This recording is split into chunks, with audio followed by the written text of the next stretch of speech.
Today we go over Star Wars Episode 9, the final film of this trilogy that's currently being directed by J.J. Abrams. This is Mike Zero here. If you guys are new to the channel, do make sure to subscribe to see future Star Wars content. Now, as we all witnessed at the very end of The Last Jedi, we saw the death of Luke Skywalker as he vanished into the sunset of Ahch-To and became one with the Force, even kind of foreshadowing to the audience when he was talking to Kylo Ren, "See you around, kid," telling us that he's going to be around Kylo Ren in Episode 9 most likely. Now, there's been a lot of questions as to exactly what kind of role will Luke Skywalker have in Episode 9, and how involved is Mark Hamill going to be in this movie. Now, the other day we did in fact go over that he's actually not going to be a minor role in this movie. He's actually going to be quite a significant piece in Episode 9. But additionally, from all of that, there are big surprises coming for Luke Skywalker in Episode 9 by J.J. Abrams. And this, I honestly believe, has something to do with either flashbacks or maybe even a new kind of Force ghost. Let me get into this a little bit because I'm really trying to think about what kind of big surprises really could be unveiled in Episode 9 for the character of Luke. Now sure, this is the final installment of the Skywalker saga, so JJ has to deliver when it comes to Luke in some way, right? In some way, shape, or form. So when we look at the flashbacks, it could very well fill in the gaps in between Return of the Jedi and The Force Awakens, giving us a more fleshed out story of his relationship with his own nephew, Ben Solo, and how they were, how the whole entire family was. If they really want to go deep into that, they can do that. And as you all know, a couple of weeks ago, we heard about all the different concept art descriptions of one of which having Leia and Han dropping Ben Solo off at an unknown planet with a big structure in the background, which could very well be Ben being dropped off at Luke's Jedi Temple. We could very well see more scenes between both Luke and Ben if JJ wants to go that way. Now, looking at Episode 9 here, the other thing here is a new kind of Force ghost. And I don't know if you guys knew about this, but Mark Hamill actually wants a Force ghost in Star Wars that'll actually haunt somebody, that'll actually taunt somebody and just antagonize another character.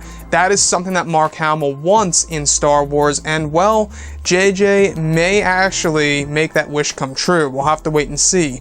But what about this? And I know that this may sound absolutely insane, either in a good or a bad way to you guys, but what if they were to bring in Luke as a Force ghost, which I believe he will be?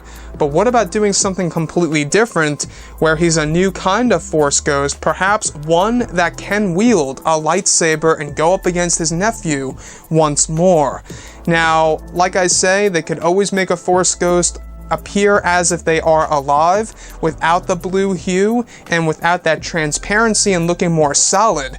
We saw a great example of this in The Last Jedi by Rian Johnson, which a lot of people disagreed with, and I don't blame a lot of people out there, because if you look at Return of the Jedi, he's all transparent, he doesn't look solid, and then you go into Return of the Jedi, or should I say in The Last Jedi, he is solid, and you can see more of the colors of Yoda as if he were alive. And the cane, by the way, interacted with the world around him. Remember, the cane, he bopped it on Luke's nose when he said the need in front of your nose. And he uses the cane to bop it on Luke's nose right then and there. So, the thing here is this: if Yoda can carry around a cane and essentially interact with it with the world around him, apart from the netherworld, right? Interact with the real world and touch things, why can't Luke Skywalker use a lightsaber as a Force ghost?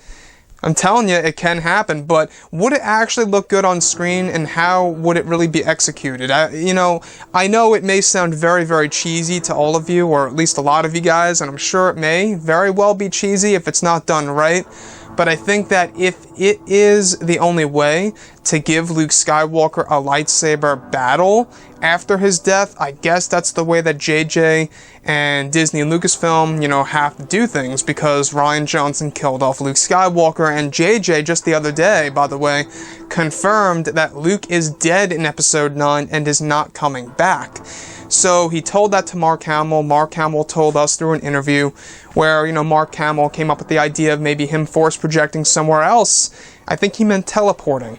But that's when JJ told Mark, no, you're dead. So Luke is dead unless JJ is actually just lying to Mark, and hence Mark just telling us the story there. We'll have to wait and see. But as far as the big surprises of Luke go in Episode 9, that's actually what I think is going to happen. It's going to be something to do with flashbacks. We do know that de-aging technology will be applied in Episode 9, and that revolutionary technology will be used on Mark Hamill. However, the whole de-aging part, we're not quite sure if that matches with Mark, but the fact that they're using revolutionary technology on Mark could very well point to such things as that, of bringing him in a flashback as a young Luke Skywalker. The other thing, like I say, a new kind of Force Ghost. What kind of Force Ghost are we getting in Episode 9? Could Luke Skywalker very well be the most powerful Force Ghost there is out of the entire Star Wars franchise? Again, Yoda was able to bring down lightning to hit that tree. What can Luke Skywalker do, right? If Yoda got an insane moment like that in The Last Jedi, why can't Luke Skywalker get a great moment like that in Episode 9, doing something crazy? And I think he will. But anyways, guys, drop a comment below. Let me know what you think about all of this in the comments. And if you guys did enjoy the content for today, do make sure to drop a thumbs up on this video to support the channel. I thank you all so very much for the kind support, and I'll catch you guys next time.